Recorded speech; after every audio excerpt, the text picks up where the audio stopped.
ang Iran talunan at ang US Air Force B-2 nuclear bomber binomba ang Yemen. Ganon kalakas ang US. Matindi, malupit. At ang leader ng kalaban tumba sa Gaza. Talagang malupit. Pag pinagsama ang Israel at ang US So, itong bibigyan natin reaction video komentaryo, suggestion, criticism. Hindi naman tayo nagbabalita, kundi nagbibigay lang tayo ng reaction video. Kasi ito yung mga maiinit na balita ngayon sa ating buong mundo. Alam nyo naman na ang Israel at ang Iran naglalaban ngayon sa Middle East.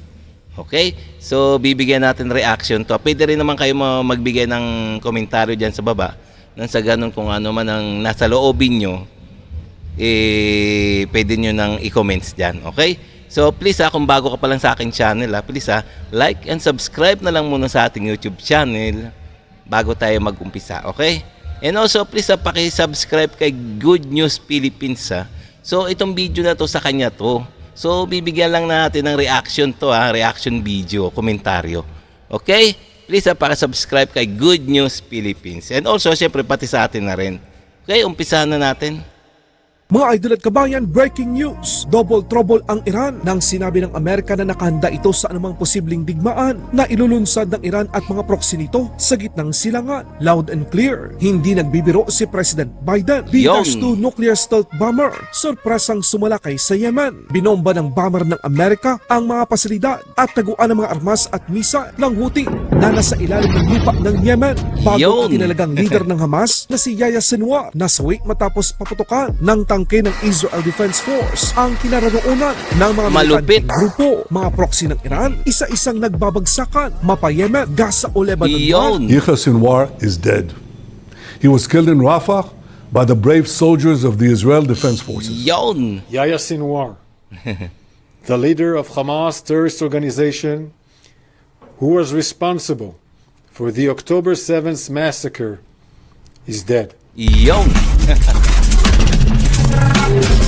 Amerika ginulat ang buong Middle East, lalo na ang Iran, sa isinagawa nitong hakbang laban sa mga Houthi sa Yemen. Isang sorpresa ang ginawa ng Estados Unidos sa mga kalaban nito upang maalala nila ang lakas at puwersa na meron ang Amerika. B-2 Spirit, isang multi-role stealth at nuclear bomber ng Amerika, nagsagawa ng airstrike laban sa mga Houthi. Ang mga Houthi sa Yemen ay isa sa mga proxy ng Iran na wala nang ginawa kundi maghasik ng kasamaan. Halimbawa na lang ang pag-atake sa mga sibilyan at pangkomersyal na mga barko na dumadaan sa Red Sea at Gulf of Aden nitong Miyerkules ng gabi. Tingnan mo na itong mga Houthi nito, talagang sinusuportahan ng Iran to, no? Sinusuportahan ng mga armas, mga malalakas na armas para maghasik, para maghasik ng lagim diyan sa Middle East. Tingnan niyo naman, yung commercial vessel, commercial tanker, tingnan mo binobomba ng mga Houthi. O sino ba naman mabubisit diyan, di ba? Tingnan naman. Kaya nga ginawa ng US at yung Israel talagang ginamitan na nila ng dahas. Ganyan ang Houthi kasi. Kumbaga tinuturuan sila, sinusuportahan sila ng Iran. Habang tahimik sa Yemen, naglunsad ang opensiba ang B-2 bomber sa 5 lokasyon sa Yemen kung saan itinatago ng mga proxy ng Iran sa ilalim ng lupa ang kanilang mga makabagong armas, mga missiles, mga bomba ayon sa Pentagon. Posibleng ang bombang ginamit at tinihulog ng Amerika ay ang GBU-57, isang massive ordnance penetrator, isang 30 pounds bunker buster. Tinamaan ng airstrike ang mismong sentrong syudad ng Yemen. Ang Sana at Sada muling ipinakita ng Estados Unidos na sila lang ang bukod-tanging bansa ang merong kakayahang maglunsad ng totoo at puwersadong pag-atake sa mga kalaban nito. Para lang sa inyong kaalaman mga kabayan, ang B-2 bomber ay lumipad ng napakalayo para lamang sa misyong ito. Isang kakayahan. Teka, ang Amerika pala naglunsad talaga ng napakalakas na tirada, labang sa Yemen, sa mga Houthi na mga rebelde dyan sa Yemen. Pinasabog ng US bomber itong B-2 nuclear bomber ang tunnel mismo sa ilalim ng lupa, ganun pinasabog, ganun kalakas ang stealth B-2 nuclear bomber ng Amerika. Walang ligtas kahit nasa ilalim ng lupa pa. na kayang gawin ng Amerika anumang oras o saan man sa mundong ito nang hindi nalalaman ng kalaban tulad ng China at Iran. Ayon kay Secretary Lloyd Austin III, siya ang nagbigay ng direktiba sa basbas ni Pangulong Biden para sa opensibang ito Iyon. upang tuluyang pahinain ang mga kakayahan ng Houthi sa Yemen. Ngayon, siguradong ramdam na ng mga kalaban na pagdating sa digmaan hindi Siyempre. nagbibiro si Uncle Sam. Ayon Talaga no, ganyan kalakas ang Amerika, ang US pag tumirada. Tingnan naman napakalakas bunker ilalim ng lupa yan na bumaon yung bomba galing sa B2 bomber na ng Amerika. Ayon kay Secretary Austin, ito ay magsisilbing babala para sa mga Houthi na ang kanilang pagiging irresponsable ay may katumbas na parusa. Sa mga nagtatanong kung gaano ba kadelikado ang B-2 bomber, Yun. ang B-2 multi-role nuclear bomber ay kayang magdala at maglunsa ng mga conventional at nuclear bomb. Kayang-kaya nitong wasakin at sirain ng mabilis ang anumang depensa ng kalaban. Yun. Sa kasalukuyan, merong 19 na mga B-2 bomber ang Amerika. Yun. Kahit nasa 35 taon nang nasa serbisyo ang mga ito ay aktibo pa rin sa inventaryo ng US Air Force Yun. bilang backbone ng kanilang tinatawag na global strike capabilities. Ang B-2 Itong nakakatakot pala nakakatakot pala tong eroplano ng Amerika talagang hindi siya madedetect ng kahit anong radar ng kalaban matindi, hindi alam ng kalaban na nandiyan na pala sa kanilang bansa yung eroplano na yan, yung B2 stealth bomber na yan nabubumbay na pala sila o babagsakan na sila ng nuclear.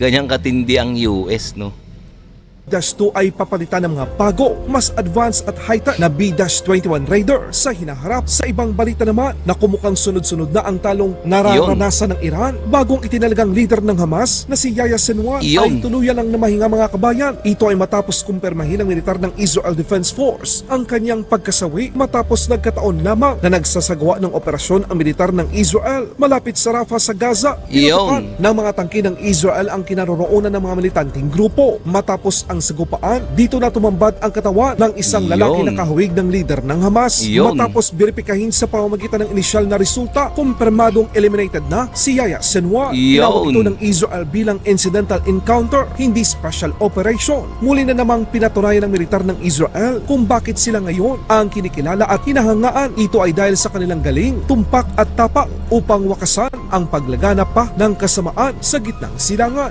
Ganyan tingnan nyo naman tumba ang ang leader ng Hamas. Matindi, ganyan ang Israel. 1 year ago, Yahya Sinwar, the terrorist chief of Hamas, launched the October 7th massacre against Israel. It was the bloodiest attack on the Jewish people Yun. since the Holocaust. It was the worst attack on the Jewish state. Teka, tingnan nyo naman kung magsalita yung Prime Minister ng Israel Tingnan nyo naman sa pagsasalita tsaka si tsura na napakatapang talaga ng mga Hudyo Israel. Talaga hindi na sila natakot sa ganyan kakalabanin nila ang Israel. Talagang hindi sila tatantanan ng Israel Tingnan nyo naman sobrang galit na ng yung Prime Minister ng Israel. Since the founding of Israel, Sinwar terrorists murdered in cold blood 1,200 people. That's elderly people, Holocaust survivors, children. They brutally raped women. Yun. They beheaded men. Uy. They burnt babies alive. Yun. And they took some 250 men, 251 women, Yun. men, and children hostage to the dungeons of Gaza. Yun. Today, the mastermind of this day of sheer evil is no more. Yahya Sinwar is dead. Yun. He was killed in Rafah by the brave soldiers of the Israel Defense Forces. Yun. While this is not the end of the war in Gaza, it's the beginning of the end. Yun. To the people of Gaza, I have a simple message. This war can end tomorrow. It can end if Hamas lays down its arms and returns our hostages.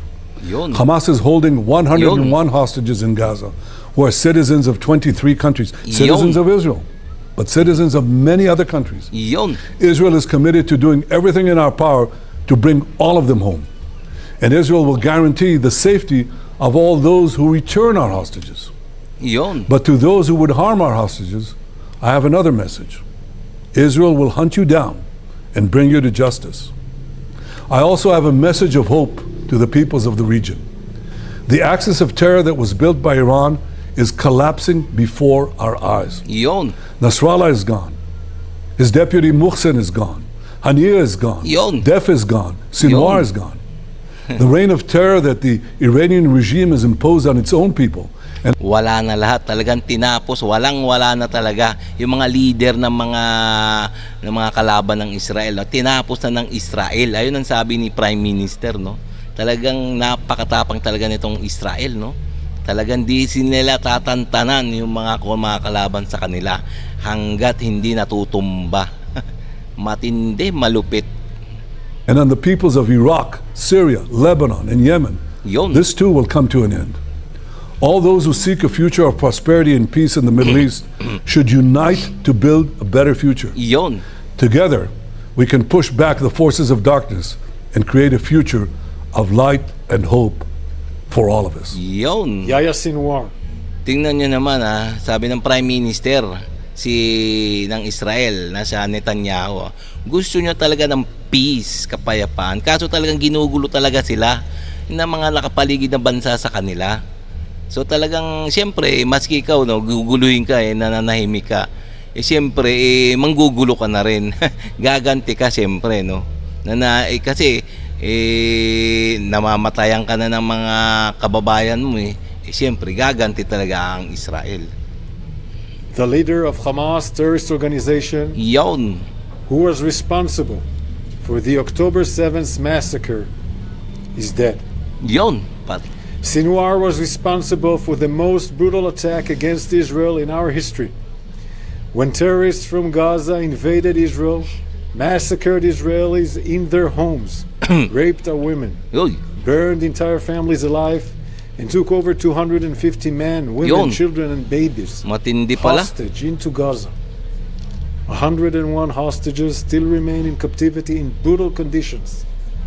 For the past year, Sinwar tried to escape justice. Yun. He failed. We said we would find him and bring him to justice. Yun. And we did it. It was Yahya Sinwar who decided to wage war with Israel while hiding behind civilians in Gaza. Since the beginning of this war that Sinwar started on October 7th, we've said our war is with Hamas, not with the people of Gaza. And Yun. we mean it. We are working to increase the amount of humanitarian aid, including food, water, and medicine that goes into Gaza, to the people of Gaza who are suffering because of Yahya Sinwar. On this day, our thoughts are with the families of those murdered or kidnapped because of Sinwar. We bow our hearts, heads, and remember. We bow our heads and remember how brave soldiers who paid their ultimate sacrifice to defend the people of Israel. Our work is not done. We will not rest until we bring home all our hostages Yun. by any means.